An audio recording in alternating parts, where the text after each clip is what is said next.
Well, good morning. It's Stacy Hawkins and it's May 17th, 2022, and we are here touring Christopher Spitzmiller's Clove Brook farm with Orange and Dutchess Garden Club. So sorry that you guys can't be here with us today, or if you are here today, we hope that this video serves as a great reminder of all the amazing things we saw. We're going to get to tour the farm. It's going to be about an hour. I'm going to grab the best video that we can. So grab a cup of coffee or a cup of tea or whatever your favorite beverage is and join us for the tour already in progress with Christopher and his partner Anthony. Here we go.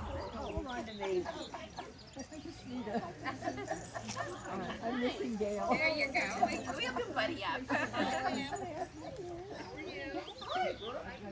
Fire owners have horses, and so they basically were not interested in gardening. So there was nothing here except for this massive maple tree that we imagine was planted at the same time that the front part of the house was built in the circa 1840, let's say. And as you can see, we've done everything we can do to try to keep it going. It's been cabled several times, and then last summer it was these kind of steel rods were put in place to pin it. Because often what happens with these big trees is they're hollow inside, and so we're just doing everything we can to cobble it together. But this is our one big, massive tree, and the reason why the property is essentially void of large trees is because it really was a farm. So what has happened in the last decade or so with regard to the garden is kind of shows you how you can have a garden in a very short amount of time. Everybody thinks, well, it's too late to start a garden or it takes too much time, but really none of what you're going to see was here just 10 years ago. Start small too. I was telling somebody all those lilacs, except for a couple of them, which were here that we relocated, all fit in my car and were little ones, and I bought them. And yesterday I was buying fruit trees and was buying a couple from my girlfriend Martha Stewart, and they had the 125 ones and they have the 175 ones, and they didn't have pairs of the little ones, and I know she likes little ones, and I was like, well, we'll just get these bigger ones for her. She goes, no, put those back. Because once they get in their place and they're happy, they grow, and they're much, the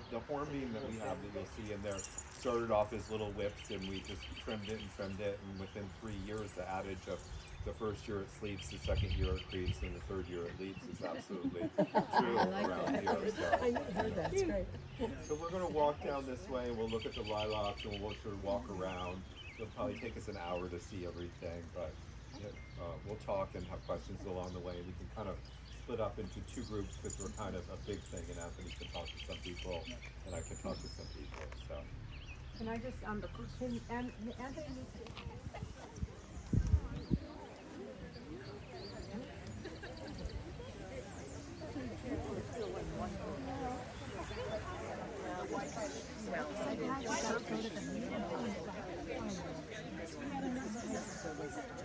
One called Venus, which gets to be really, really big. It has bigger than sort of normal blooms. It's a Magnolia cebolii, the two shrub form ones that sort of stretch out. And the nice thing about them is they start flowering quite soon and sort of stop in August, but then throw off a few blooms at the end of September. And then there's a stand of quince there.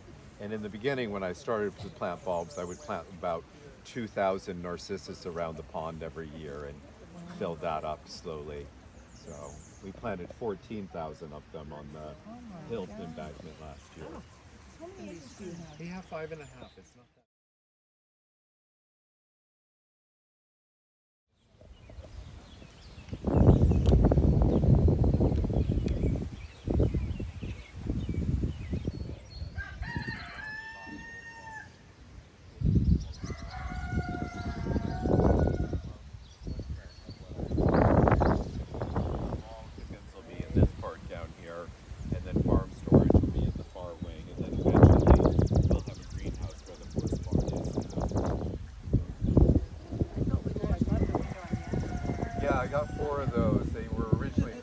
Ones that I planted, and they're like oddly the happiest. They flower the most down there, but you can't see them from the house. But yeah, that was the group of Winston Churchill that I put down there. Yeah, the pond was here. Beautiful. The stone sculptures came from a friend and client of mine in Boston called Bill Hodgins. He had the disc thrower in his townhouse, and then he was in Manchester by the sea, and you can see these columns had sunk into the ground that 6 inches there, and so they were dug out, and we moved them here, and the mound sort of fell apart in the move, and we put him back together. He's from 1862, which really surprised me that he was that old, but it's written down there on the bottom of it.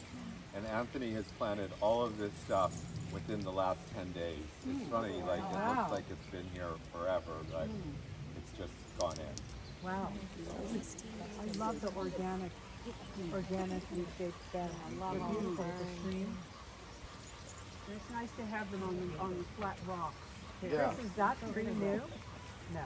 That tree was in here Transplanted? before that. Oh. Yeah, that's a foxglove tree. Wow. Martha gave me that. And what is that bloom? What is foxglove bloom? It blooms as sort of like purpley. You see them when you're driving off the highway a lot. They're very popular in England. They're not as popular But aren't they over more of here. a plant, not a tree? Well, no, they get to be a big tree. If you prune at them, the leaves get enormous. They get really, really big leaves, and some people just grow them for the foliage on them. They crop out of cracks in New York here and there. There's one that grows out of the cracks at Hunter College every year that they cut back to nothing, and it always just regrows. So. Where all do you source your plants? From Anthony's store completely. Everything comes from there. No, I go everywhere. There's on the back of the list are some local places that I like to shop at. There's something going into Sharon called Paley's Market. In Rhinebeck, there's something, the Phantom Gardener, we get stuff at. For more unusual things, I'll go to Broken Arrow. That's where the Venus dogwood came from, and some of the other things that you saw along there. Where's Broken Arrow? Broken Arrow is in Hamden, Connecticut. It's in the middle of like nowhere, Connecticut. But it's totally worth the trip there. They have really good, different species plants that you sort of can't get in other places.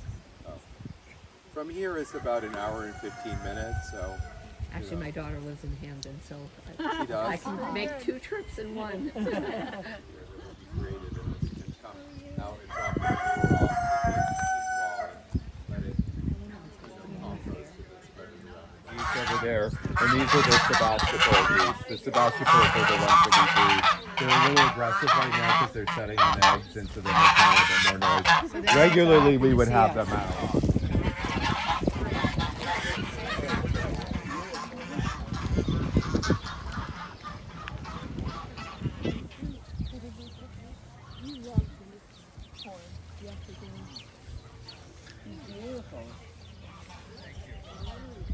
Predator birds here, but since the bigger birds have been around, we don't have that issue. But that was our predominant. We're not going to have any hawks or issues like that. We take turns where none of them are ever out all at the same time. We let one pen out, and then so it's worked pretty well. You have had a root. Nice taken out by a hawk. So you can just carry it over the fence. Yeah, it'll happen. Chris, it looks so nice with the door open and the green. Yeah, you see right through it. It really is great. So the pool house is inspired by the Bannermans who are in England. They're a husband and wife garden design team who have built these garden follies at Highgrove and at Houghton. And this one is most reminiscent of one that's at Arundel Castle, where they put the horns on like this. So they're fallow deer antlers around the bottom and an impediment. And those came from the local farm called Lithgow Farm. And on the top it's elk and axe antlers. And the building is based off of the Temple of Pan at Osterley Park, and the exaggerated porch is, you know, a nod to Bunny Williams there. I like to swim in ponds and pools, I mean not ponds and lakes, and my friends all turn their noses up at that, so I built this pool that looks like a pond. It has a black bottom in it, which is a little hazy right now so you can't see, but it's great. And then I designed the garden around it, so you see those roses below those dancing stags, and then on either side coming in, there's about 300 different peonies that are coming up. And then there's Asian lilies that come up and bloom after them. And then there's 2 little mixed perennial beds.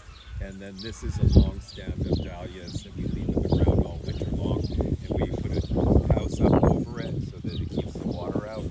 So there's opium poppies that are going to come flower first, and then the camassia is the spring bloom And then there's a short Russian sage called Little Spire that takes its place in the fall.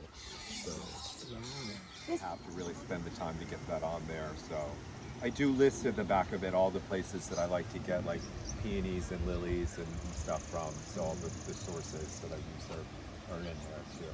After a tour like this, I always go home and you get out the computer and want to order everything. Yeah, I mean, do all the trick gardens. to it all is to order your thing in the season that it's flowering. That's really like, you want to order your tulips now or have your tulips. Of course, I've not done this yet, but it's on my list of things to do this week.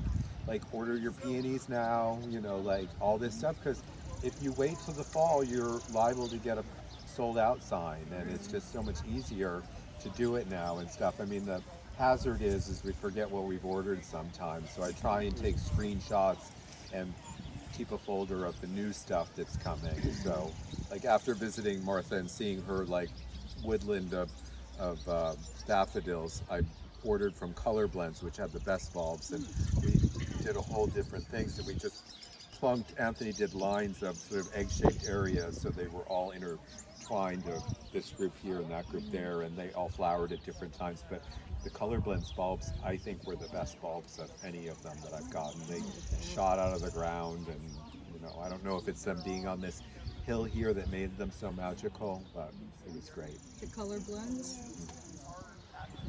Any questions about the pool house, or should we move on down? Or we How can, long ago did you go? yeah, we could go in there and see it. So the pool house has been in, this whole garden is 4 years old. So that'll show you like what you can do in 4 years. I guess it was. There's a bathroom in here and a car kitchen.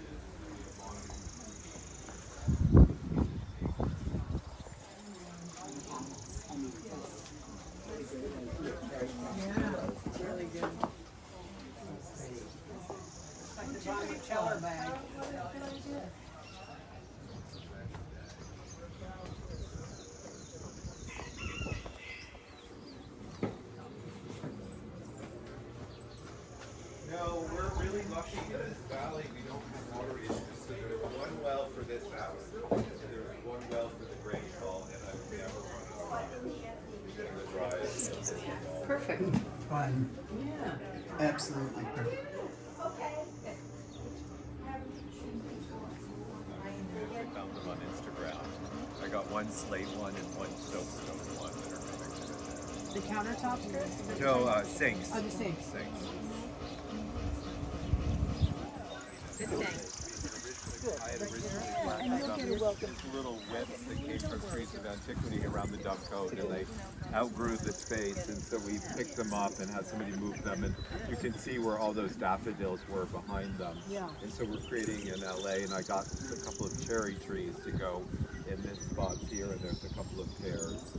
Beautiful. So, yeah, it's nice to create this down there. And then this is Anthony's garden that I gave him the fence before COVID started for Christmas, and he designed it, and it's pretty much vegetables down there. We've got some tulips that look pretty good, but it's our vegetable base.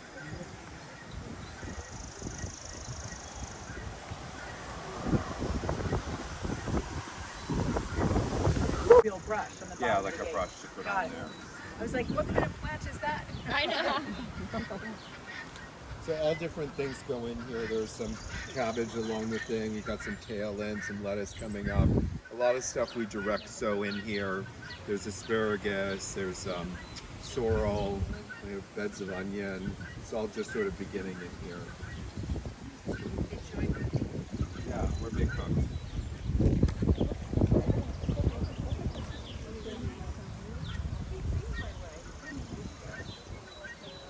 Yeah, I love purple.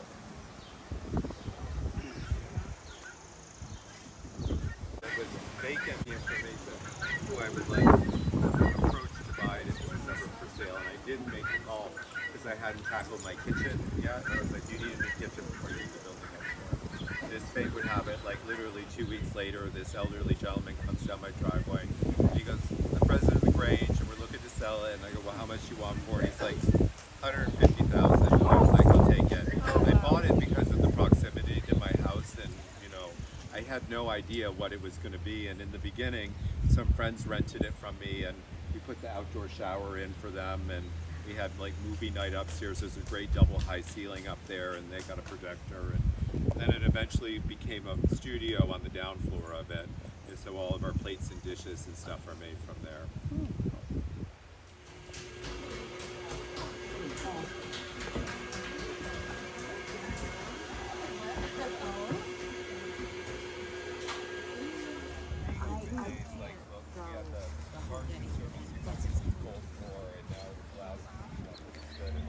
They were here, this Camasia that was in here wasn't even open, so it's running out.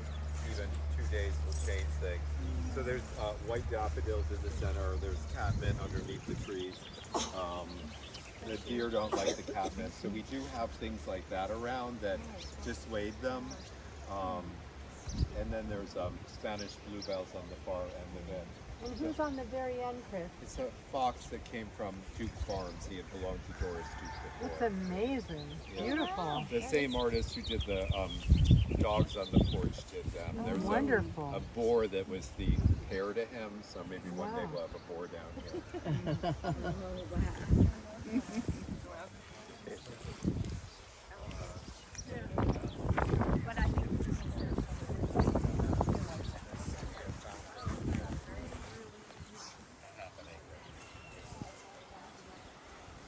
It's nice, it just is, it could be lighter. So this is a garden that we do black and white flowers in. So it's black and white foliage and flowers. There's the variegated thing is a white Camasia that's the slow one to bloom. And in the back is a white allium called Millennium. And then there's right now some pansies in there and some other stuff. This is a stand of Annabelle hydrangeas and climbing hydrangea going up the fireplace there. I put in the topiaries about 2 years ago. They were big cones when they came, and Anthony has been shaping them, and they're getting settled in, and we'll have 3 or 4 layers going on them. They've given this area a lot of structure. I was telling Allison our goal is to have a sunken fish pond in here that we can step down into, and hence our little fountain. My house isn't a bad site. Do they dig into the brick? I don't like It's heavy. Stucco. the topiaries. Oh, okay. This is great. I like how it's kind of like relaxed here. You know, like the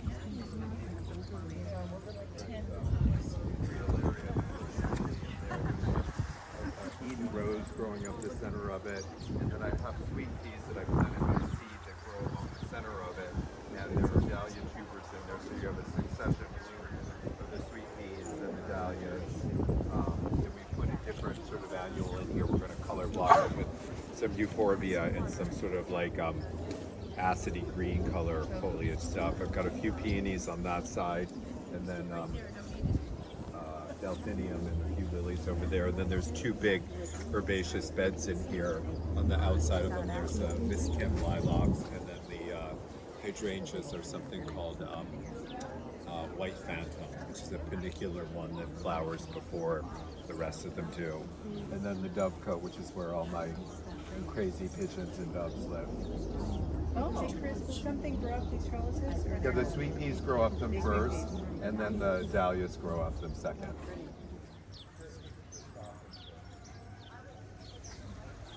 Sorry, you went.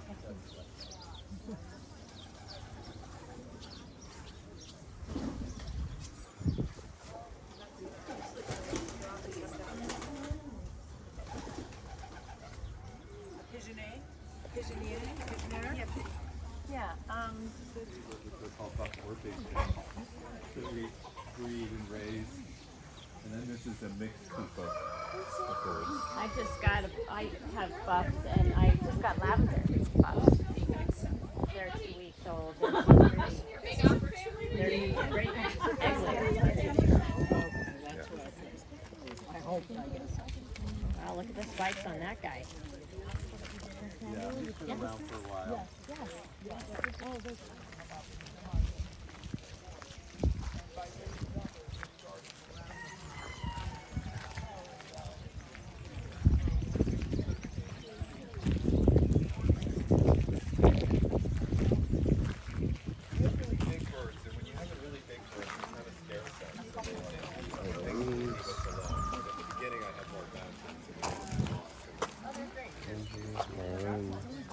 my garage, which in the winter we have grow lights in, and we put all of the tropical things that you see out here in there. It's more of a grow house than a garage. When you had your open, your sale, my friend Catherine and I, we came down here and you had a line that was like.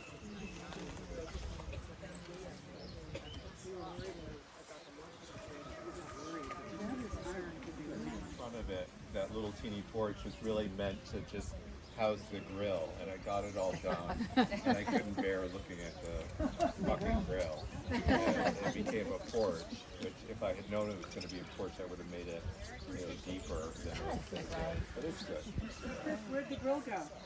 The grill is in the barn currently. It's sort of, sometimes it's behind this. There's a little porch area, but that kind of gets taken over by plants, so we need to find some area maybe behind the pool. Like,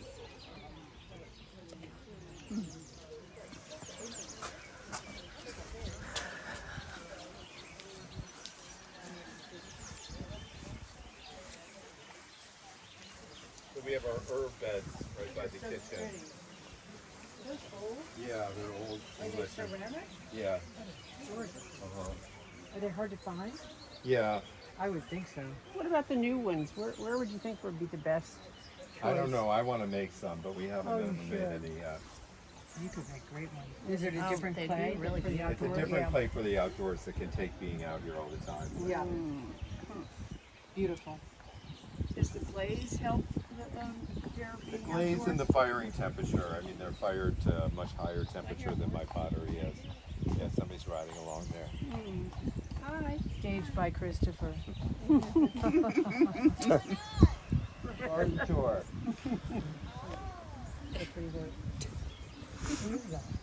She rides from the place up over there. So these are the lights for the park. The night guard's that deer resistant thing that's a solar operated like right. red light that flashes Right, at night and deters the deer. I made a mental note of that. That's great. Thank you. No, I'd like to make some stuff like that, but we have to do that.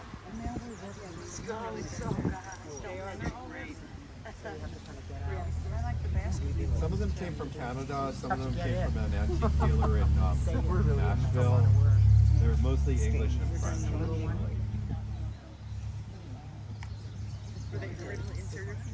No, always exterior. Is there a brand name or manufacturer's name for this deer thing?